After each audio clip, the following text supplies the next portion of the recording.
Hello, everyone. Welcome to Bright Kids. I'm teacher Janice, and today's lesson we will learn the Unit 42 Kids Advanced Level.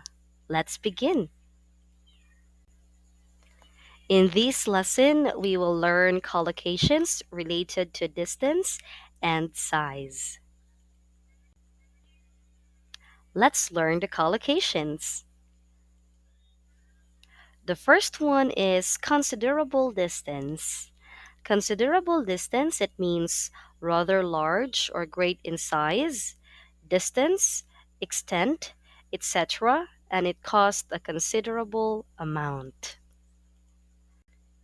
Within commuting distance, it means the distance between a worker's place of residence and his or her usual place of work. Within commuting distance. Far off place. Far off place. It means long distance from you or from a particular place. Far off place. At close range. It means you are very close to it when you see it or hit it. At close range. Now let's learn more collocations and try to read their example sentences. A considerable long or short distance from. For example, the hotel is a considerable distance from the beach. It means quite a long way. Within commuting or walking distance, we have to live within commuting distance of my husband's office, where it is possible to travel to work every day. Cover, travel, a distance of, and kilometers. On our cycling tour, we managed to cover a distance of about 40 kilometers a day. Far off or far flung places. Zachary is always traveling to far off, far flung places. It means distant. Close range or at close range. I never seen a member of the royal family at such close range before. Again, it means so near. Neighboring town or neighboring country or area. Many people who work here actually live in neighboring towns. Again, the collocations, a considerable long, short distance from, within commuting walking distance, cover, travel, a distance of, kilometers, far off or far flung places, at close range, neighboring town, country, and area. So if you have free time, you try to make sentences using these collocations. Okay? Now let's try to look at some example sentences using little, small, and large. We talk about low prices, low wages, low levels. So we should not say small prices, small wages, and small levels. It should be low prices, low wages, and low levels. Okay? Next one, we say small quantities, small numbers, small amounts, and a small increase, not little. The opposite is large quantities, large numbers, large amounts, or a large increase. Similarly, we talk about problems or objects being on a large scale or on a small scale. If you are walking in the mountains, you need a large scale map.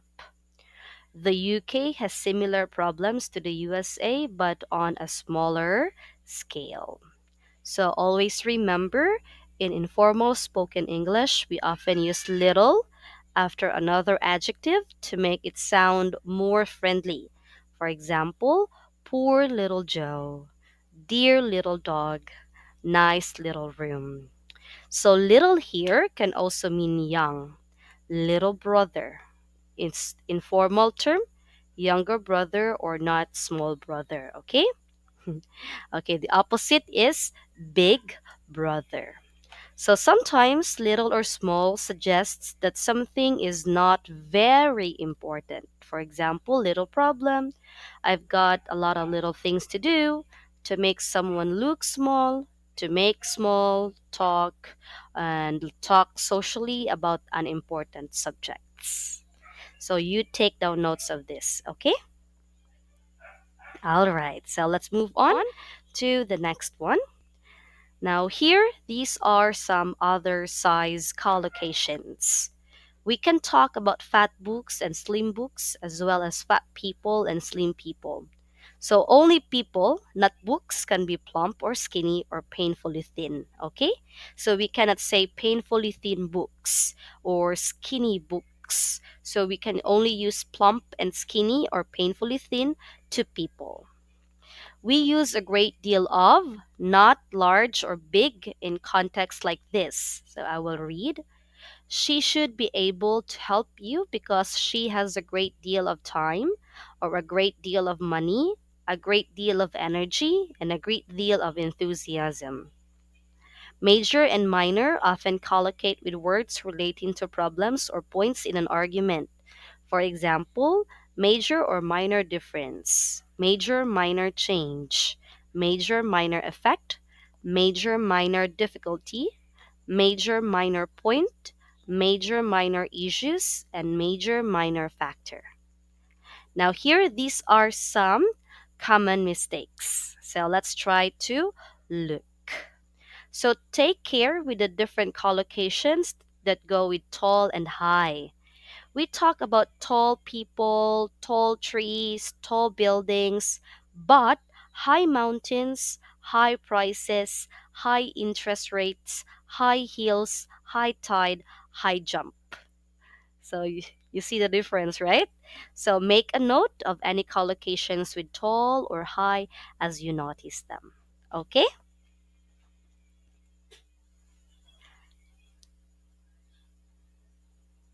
Now let's practice your speaking. What is the farthest place you have ever traveled to, and how did you get there?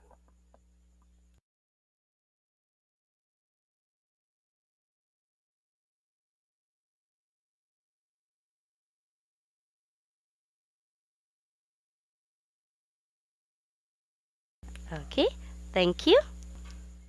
Now let's try. Now let's try this last question. Would you rather travel a long distance by car, train, or an airplane? And why?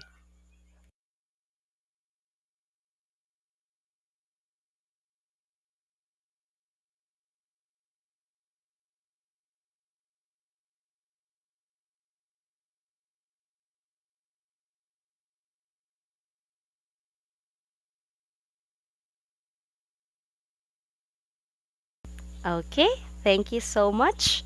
So that's the end of our lesson. Don't forget to take down notes. And if you want to take down notes, you can rewatch this video.